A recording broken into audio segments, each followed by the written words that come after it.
The overhead bin refused to close, no matter how hard Emma Parker pushed. Her hands trembled as she struggled with her overstuffed carry-on, painfully aware of the line of impatient passengers forming behind her. This was her first time on an airplane at 32 years old, and everything that could go wrong seemed determined to do so. "Need some help with that?" a deep voice asked from behind her. Emma turned to find a tall man in a crisp white button-down and black slacks smiling at her. His sleeves were rolled up to his elbows, revealing strong forearms and an expensive-looking watch. With his polished appearance and attentive manner, she immediately assumed he was part of the cabin crew. "Yes, please," she said, stepping aside gratefully. "I'm sorry to be holding everyone up." The man effortlessly lifted her bag and rearranged a few items in the bin before closing it with a satisfying click. "First time flying?" he asked, his hazel eyes crinkling at the corners. Emma nodded, feeling her cheeks warm with embarrassment. "Is it that obvious?" "Only to someone who spends half their life in the air," he replied with a kind smile. "I'm Jack, by the way. Emma, and thank you for the help. I should probably get to my seat now." She glanced at her boarding pass. 14C. "Middle seat, huh? Tough break for your first flight," Jack said. "Maybe we can do something about that." Before Emma could respond, he was already speaking with a flight attendant, gesturing subtly in her direction. The attendant nodded, and Jack returned with a triumphant grin. "You're now in 3A, window seat in first class, much better view for your first time in the sky." Emma's eyes widened. "But I can't afford—" "Consider it a welcome to the friendly skies," Jack interrupted with a wink. "I just asked if there were any open seats with a better view." As Emma settled into the plush first-class seat, she couldn't help but think what a stroke of luck it was to encounter such a helpful flight attendant. Her 6-year-old daughter Lily would never believe this when she called from her grandparents' house tonight. The flight was taking Emma from Chicago to San Francisco for a job interview that could change everything. After years of struggling as a single mother, working 2 jobs while finishing her degree online, she had finally landed an interview with Horizon Technologies, one of the most innovative marketing firms on the West Coast. The salary they were offering would mean no more choosing between new shoes for Lily and paying the electric bill. No more night shifts at the diner that left her exhausted during Lily's waking hours. 20 minutes into the flight, Emma was surprised to see Jack approaching with a glass of champagne. "Complimentary for first-time flyers," he said, placing it on her tray table. "You're too kind," Emma replied. "But aren't you supposed to be helping other passengers too?" Jack looked momentarily confused, then his expression cleared with understanding. "Ah, I see the mistake. I'm not actually—" The plane suddenly lurched, cutting off his words as it dropped several feet without warning. The champagne spilled across Emma's lap, and the cabin lights flickered ominously. Gasps and cries filled the cabin as oxygen masks dropped from the ceiling. "Put it on quickly," Jack instructed, helping Emma with her mask before securing his own. His calm demeanor in the chaos was reassuring, but his eyes betrayed concern. For several terrifying minutes, the plane continued to shake violently. Emma gripped the armrests, her knuckles white, certain that her first flight would also be her last. Thoughts of Lily growing up without her mother flashed through her mind, bringing tears to her eyes. Just as suddenly as it began, the turbulence subsided. The captain's voice came over the intercom, apologizing for the unexpected rough air and assuring everyone that the aircraft was perfectly safe. As the oxygen masks were no longer necessary, Emma removed hers with shaking hands. "Does that happen often?" she asked Jack, who had remained beside her throughout the ordeal. "Not like that," he admitted. "But we're fine now." A flight attendant hurried over with napkins for Emma's soaked lap. "Mr. Donovan, are you all right? We're so sorry about the turbulence." "I'm fine, Melissa. Please check on the other passengers," Jack replied. Emma looked between them in confusion. "Mr. Donovan." Jack turned to her with a slightly sheepish expression.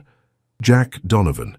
I should probably mention that I'm not actually a flight attendant." "Then why were you helping me with my bag and getting me a better seat?" Emma asked, suddenly suspicious. Before Jack could answer, the flight attendant returned with a tablet in hand. "Mr. Donovan, there's an urgent message from your office regarding the San Francisco merger. They need your approval before the markets open." Emma's eyes widened as realization dawned. "You're not just a passenger either, are you?" Jack handed the tablet back to the attendant after quickly scanning the document and entering what appeared to be an electronic signature. "Jack Donovan," CEO of Donovan Enterprises. It's a pleasure to officially meet you, Emma. The revelation hit her like another bout of turbulence. She had mistaken one of the country's most successful business leaders, whose face had graced numerous magazine covers, for a waiter in the sky. And worse, she was sitting in first class because of his intervention, wearing a champagne-soaked outfit that she couldn't afford to replace. "I'm so embarrassed," she whispered, wishing the plush seat would swallow her whole. "Please don't be," Jack insisted. "Actually, I found it refreshing. People usually recognize me and immediately want something. It was nice just being helpful without all the baggage that comes with my name." Emma bit her lip, unsure how to respond. There was something about his sincerity that caught her off guard. "So what takes you to San Francisco?" he asked, changing the subject. "A job interview," she replied, hesitating before adding, "I'm a single mum. This job would change everything for me and my daughter." Jack nodded thoughtfully. "Which company?" "Horizon Technologies." Something flickered across Jack's face. Surprise, followed by what looked strangely like concern. "Interesting coincidence," he said after a pause. "I know the CEO there, Marcus Wheeler. We went to business school together." Emma felt a flutter of hope. "Really? What's he like?" Jack's expression became carefully neutral. "Marcus is successful. Very successful." Before Emma could press further, the flight attendant returned once more. "Mr. Donovan, there's a situation in the main cabin requiring your attention. It's about the acquisition documents." As Jack excused himself and followed the attendant, Emma couldn't shake the feeling that there was something he wasn't telling her about Marcus Wheeler and Horizon Technologies, something that might be crucial to know before she walked into that interview tomorrow morning. What Emma didn't know was that the turbulence they'd experienced was nothing compared to the storm waiting for her in San Francisco, where the lines between opportunity and deception and between professional ambition and personal connection would soon become dangerously blurred. Jack returned to his seat 30 minutes later looking troubled. He'd loosened his tie and unbuttoned his collar, the polished CEO facade slightly cracked. Emma had spent the time trying to dry her skirt with the thin airplane napkins, achieving minimal success.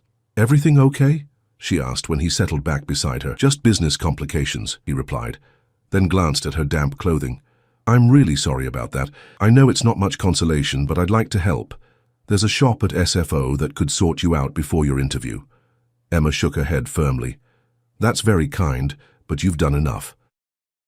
I have a change of clothes in my luggage." Jack studied her for a moment. "You're not comfortable accepting help, are you?" The directness of his observation caught Emma off guard. "I've learned to stand on my own," she replied carefully. "When my ex-husband left 6 years ago, he made it clear Lily and I were on our own. Since then, I've been careful about obligations." "Not all help comes with strings attached," Jack said quietly. Emma gave him a knowing look. "In my experience, it usually does." Something in her tone made Jack lean back, reassessing her. This wasn't just pride. There was a hard-won wisdom in her caution. "Fair enough," he conceded. "Tell me about your daughter instead." The tension in Emma's shoulders eased slightly. "Lily is 6, going on 30. Too smart for her own good. Definitely too smart for mine sometimes." A genuine smile transformed her face. "She collects rocks, not pretty ones, mind you. Just regular rocks that she insists have personality. Our apartment windowsills are lined with them." "Sounds like she has a good eye for overlooked value," Jack observed. "She gets that from me," Emma said. "I taught her that beauty isn't always obvious. Sometimes you have to look a little harder." She paused. "What about you? Any family?" A shadow crossed Jack's face. "Divorced 3 years ago. No children." "My ex-wife said I was married to my company." He shrugged. "She wasn't wrong." "Do you regret it?" Emma asked before she could stop herself. "Every day," he admitted, surprising them both with his candor. "Building Donovan Enterprises from nothing consumed me. 10 years later, I have more money than I could spend in 10 lifetimes, but dinner reservations for one." The flight attendant approached with lunch menus, interrupting their conversation. After they ordered, Jack turned the discussion back to Emma's interview. "So marketing at Horizon Technologies," he prompted. Emma nodded. "Senior marketing strategist. It would be a huge step up from my current freelance work. The salary they mentioned in the preliminary discussions." She shook her head in disbelief. Let's just say Lily could have a bedroom of her own instead of sharing with me. Jack frowned slightly. How much do you know about Horizon's corporate culture? They're innovative, growing rapidly, and their campaigns have won awards, Emma recited, sounding like she'd memorized the company website. Why do you ask? Jack seemed to choose his words carefully. Marcus Wheeler has built an impressive company, certainly. His methods are effective. But, Emma pressed, sensing his reservation. Jack sighed. Business can be cutthroat, Emma. Some CEOs maintain certain standards regardless. Others? Are you saying Marcus Wheeler is unethical? Emma asked directly. I'm saying you should go into that interview with your eyes open, Jack replied. Wheeler has a reputation for burning through talented people. He hires the best, extracts their best ideas, and discards them before profit-sharing or stock options vest.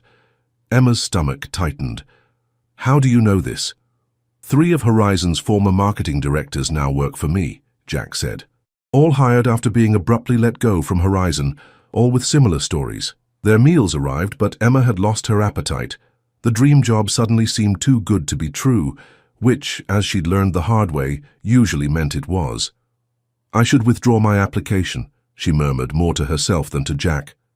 That's not what I'm suggesting, Jack said quickly. You should absolutely go to that interview. Just be careful what you sign, and remember your worth. Emma pushed her food around her plate. Easy for you to say. You're not a single mother with student loans and rent due next week. You're right, Jack acknowledged.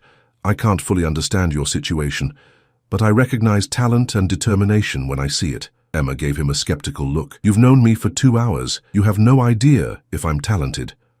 Actually, I do, Jack said, pulling out his phone and turning it toward her. On the screen was her professional portfolio website. When you mentioned marketing and your name, I looked you up. Your campaign for that local Chicago bakery chain, brilliant work with a minimal budget. And the rebranding you did for the community college, enrollment up 40%. Impressive. Emma stared at him, caught between flattery and alarm. You researched me. I research everyone, Jack said unapologetically, habit of a successful businessman. And if my work had been mediocre? She challenged. Jack smiled. I'd still have helped with your bag, but I wouldn't be about to make you an offer. Emma set down her fork. What kind of offer? Donovan Enterprises needs someone with your approach to marketing, someone who sees value where others don't, who can do exceptional work with limited resources. He pulled a business card from his wallet and placed it on the tray table between them. After your interview with Horizon, I'd like you to consider interviewing with us as well. Emma didn't touch the card. Is this because you feel sorry for me? This is because I've been looking for someone with your skills for 6 months, Jack replied evenly. The fact that you need the job is irrelevant to me needing to fill the position. The captain announced they were beginning their descent into San Francisco, cutting their conversation short. Emma finally took the business card, turning it over in her hands thoughtfully. Think about it, Jack said. No pressure, no strings. Emma tucked the card into her purse, her mind racing. A second interview option was a safety net she hadn't expected, but something didn't add up.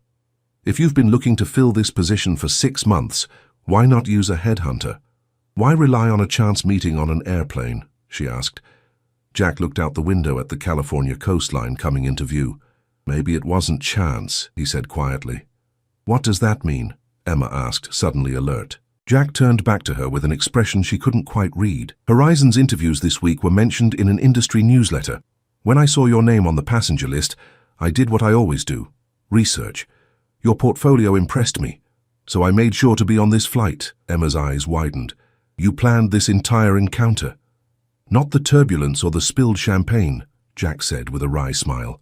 But sitting near you? Yes, the opportunity to meet a promising marketing strategist before my competition could hire her. Absolutely.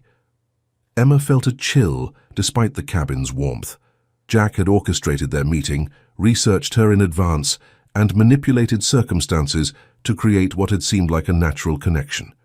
It was calculated, strategic, and uncomfortably similar to what he'd just warned her about regarding Marcus Wheeler. So you're no better than Wheeler, she said coldly. You just have different techniques. Jack's smile faded. That's not fair. My interest in your professional abilities is genuine.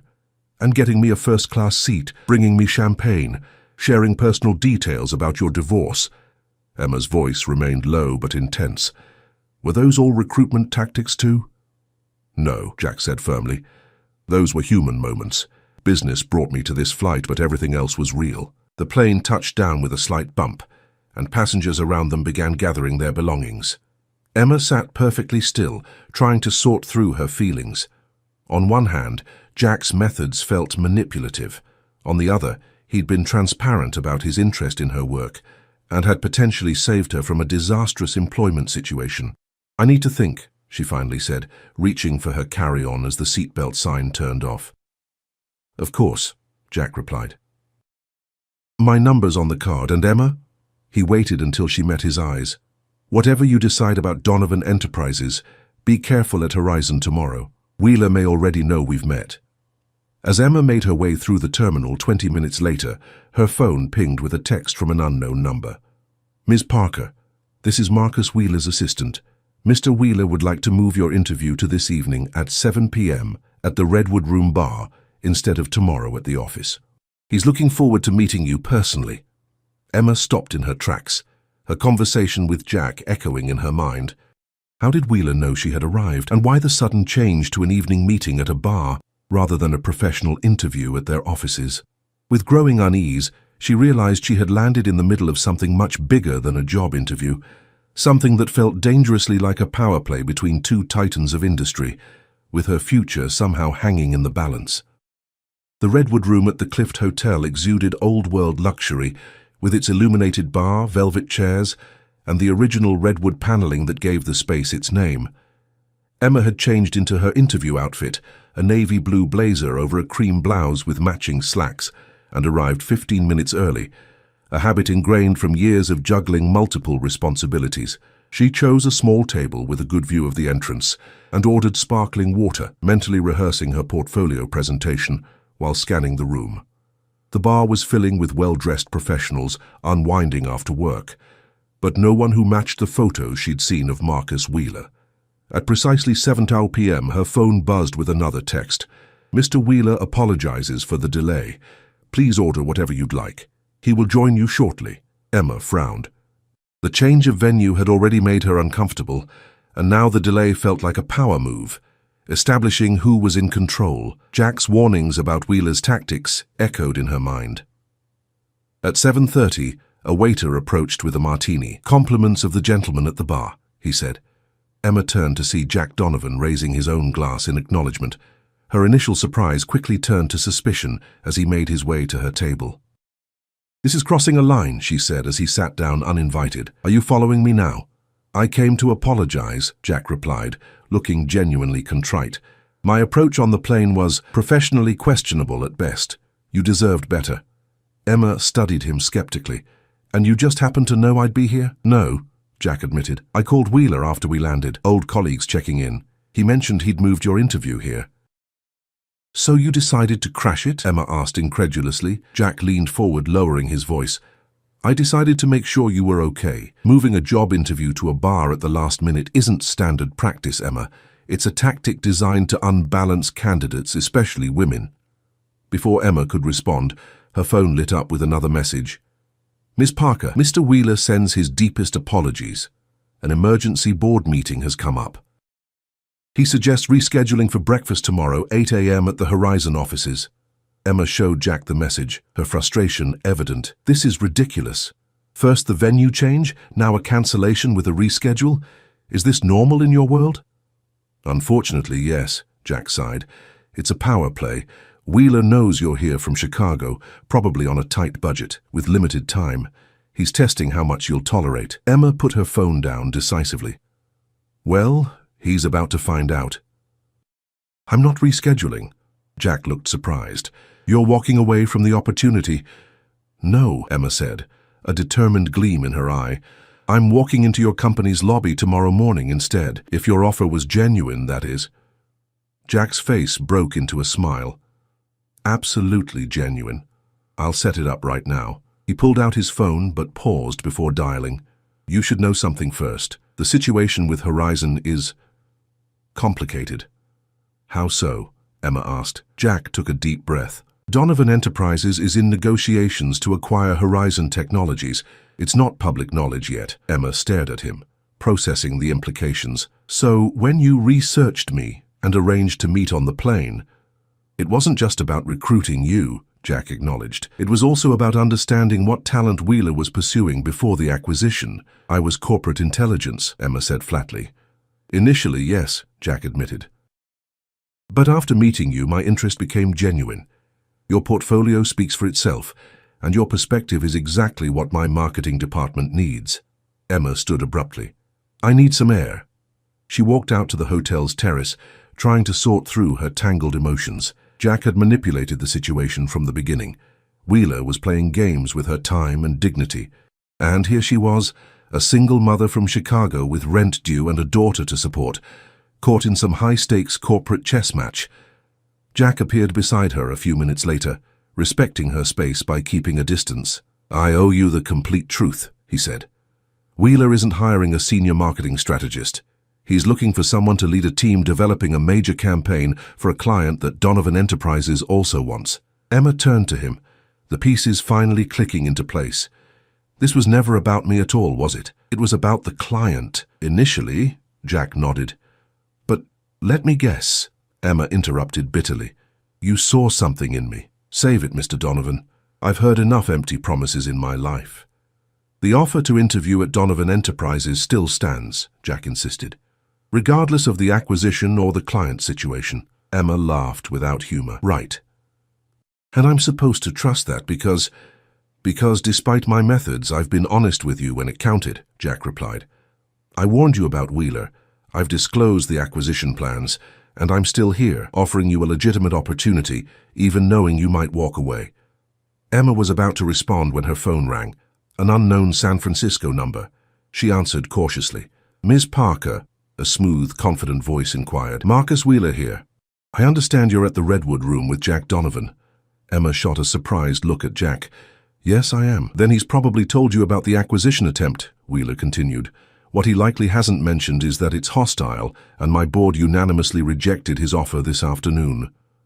Emma's gaze remained fixed on Jack, whose expression confirmed Wheeler's words. What Mr. Donovan really wants is access to our new client, Global Vision, Wheeler continued. $100 million account, and he's using you to get insider information. That's not true, Jack protested, loud enough for Wheeler to hear. Ask him about Patricia Winters, Wheeler suggested. His ex-wife who left him because he used her connections to secure the Meridian contract, then discarded her once the deal was signed. Emma ended the call, staring at Jack with new wariness. Is that true? About your ex-wife? Jack's expression darkened. Patricia's father owned Meridian. Our relationship was genuine, but when we divorced, she convinced herself our entire marriage had been a business strategy. Was it? Emma pressed. No, Jack said firmly, but it's easier for her to believe that than to accept that we simply failed as a couple. Emma rubbed her temples, feeling a headache building. This is insane. Both of you are using me as a pawn in whatever game you're playing. I'm going back to my hotel. I have a daughter waiting for my call. As she turned to leave, Jack gently caught her arm. Emma, wait, there's something else you should know. I'm not interested in more corporate espionage revelations, she said, pulling away. It's not about that, Jack said. It's about why I recognized your work immediately. He hesitated. That bakery chain campaign you did in Chicago? My sister owns it. Emma froze. Your sister owns Sweet Mornings, Jack nodded. Caroline Donovan Miller. She changed her name professionally to distance herself from the family business. She's been singing your praises for months, saying the freelancer who transformed her marketing was the most talented person she'd ever worked with. That's how you really found me, Emma realized. Not through an industry newsletter. When I saw your name on the Horizon interview list, I connected the dots, Jack confirmed. Caroline has been trying to hire you full-time, but she knew she couldn't match what bigger companies would offer. Emma sank onto a nearby bench, overwhelmed. So, your sister is the reason I got the Horizon interview. No, Jack said, sitting beside her. Wheeler probably found your work the same way I did, by merit. Your campaigns speak for themselves, Emma. For the first time since landing in San Francisco, something felt genuine. Emma remembered Caroline Miller, a warm, straight-talking woman who had taken a chance on her when she had little professional experience. The pieces aligned, the same direct communication style, the similar facial features she hadn't connected until now. "I need to call Lily," Emma said finally, "and then I need to think." Jack nodded and handed her a hotel key card. "I've arranged a room for you here. No strings, no expectations, just a quiet place to think and talk to your daughter. Whatever you decide about tomorrow, it's your choice." Emma hesitated before taking the card. "Why are you doing this?" "Because my sister would kill me if she knew how badly I've handled this," Jack said with a rueful smile. "And because you deserve better than being caught in the crossfire between Wheeler and me." As Emma walked toward the elevator, her phone buzzed with yet another message. Expecting Wheeler, she was surprised to see it was from Caroline Miller. "Emma, Jack told me you're in SF. Crazy coincidence. Let's have breakfast tomorrow if you're free. So much to catch up on." In her hotel room, Emma finally connected with Lily on a video call, her daughter's excited chatter about Grandma's cookies, and the neighbor's new puppy providing a welcome return to what really mattered. "When are you coming home, Mommy?" Lily asked, her face pressed close to the camera. "Soon, sweetie," Emma promised, "and I might have some good news." After saying goodnight, Emma sat by the window overlooking the city lights, turning the business card from Jack over and over in her hands. The job at Horizon now seemed like a mirage, enticing but potentially toxic. Jack's offer was complicated by his initial deception, yet his connection to Caroline lent it credibility. As midnight approached, Emma made her decision and sent a single text message. The response came almost immediately, confirming a meeting for 9 a.m., but it wasn't to either Jack or Marcus that she had written. It was to Caroline Miller, asking if the offer to meet for breakfast was still open, and if they might discuss a business proposition that would benefit them both. What neither of the battling CEOs realized was that Emma Parker had recognized an opportunity neither of them had seen, one that would dramatically alter the corporate landscape and her own future in ways none of them could have anticipated. The morning sun streamed through the windows of Jasper's corner tap, illuminating the animated conversation between Emma and Caroline Miller. They sat in a corner booth, coffee cups and breakfast plates pushed aside, replaced by napkins covered in hastily scribbled notes and diagrams. "It's brilliant," Caroline said, leaning back with an impressed expression. "Absolutely brilliant. You're proposing we create an independent marketing agency that specifically partners with female-owned businesses." Emma nodded, her eyes bright with passion. Sweet Mornings was just the beginning. "Your bakery chain's success after our campaign proves the model works. With your business connections and my marketing expertise, we could build something that helps women entrepreneurs thrive while carving out our own space in the market." Caroline tucked a strand of blonde hair behind her ear, a gesture so similar to her brother's that Emma now wondered how she'd missed the family resemblance. "And you think we could compete with giants like Horizon?" "We wouldn't be competing directly," Emma explained. "We'd be serving an underserved niche, female business owners who need specialized marketing that understands their challenges and customer base." Caroline's eyes narrowed thoughtfully. "Jack won't be pleased that I'm poaching his potential hire." "Are you worried about that?" Emma asked carefully. Caroline laughed. "God, no. Jack and I have been competing since childhood. He stole my prom date.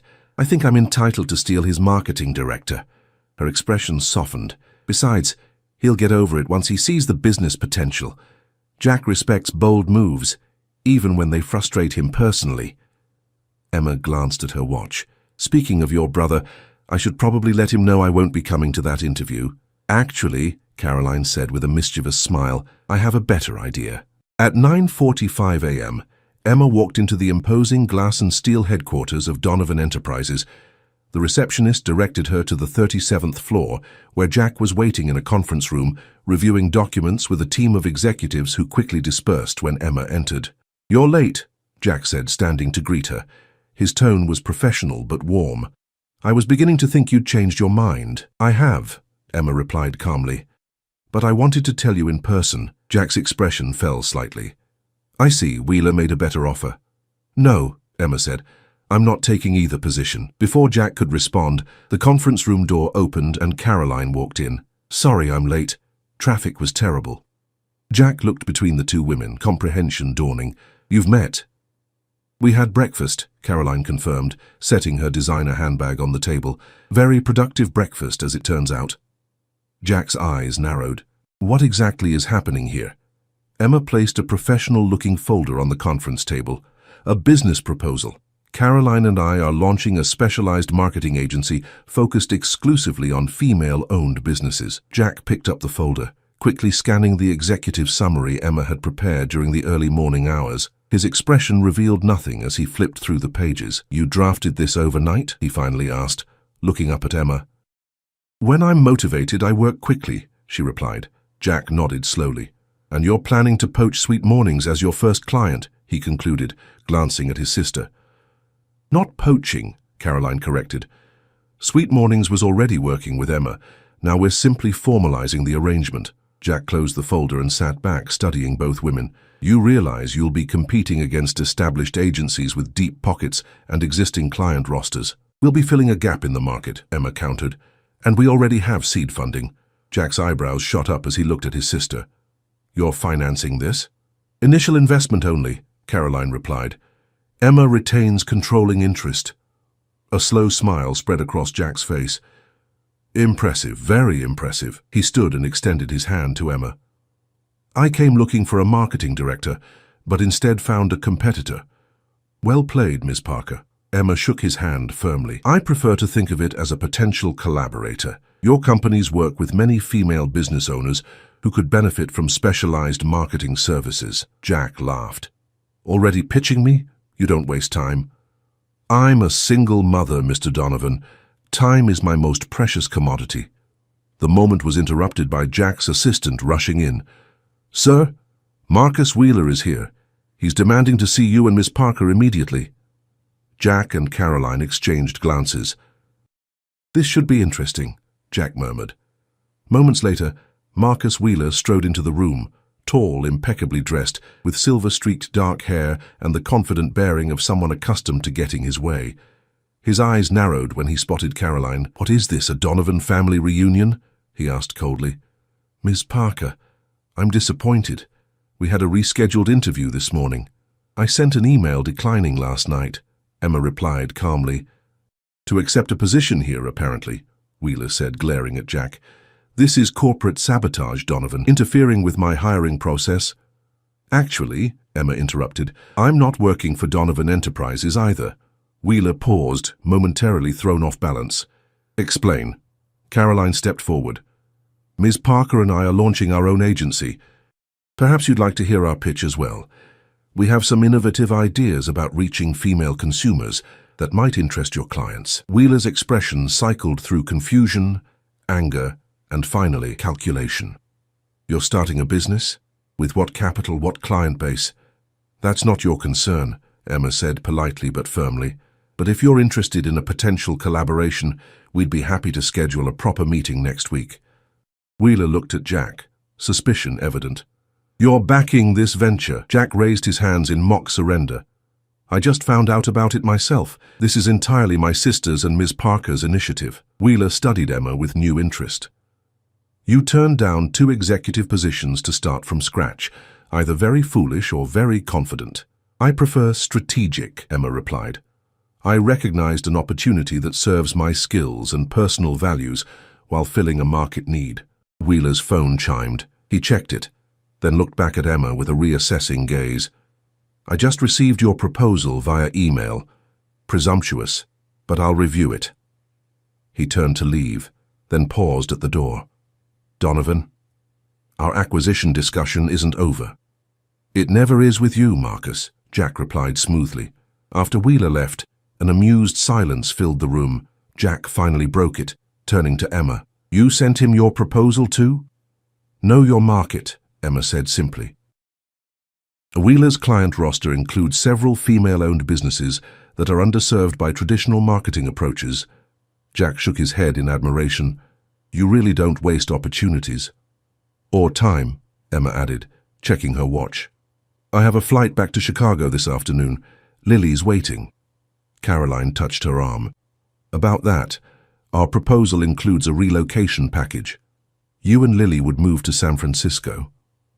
Emma hesitated. "That's a big change for a 6-year-old.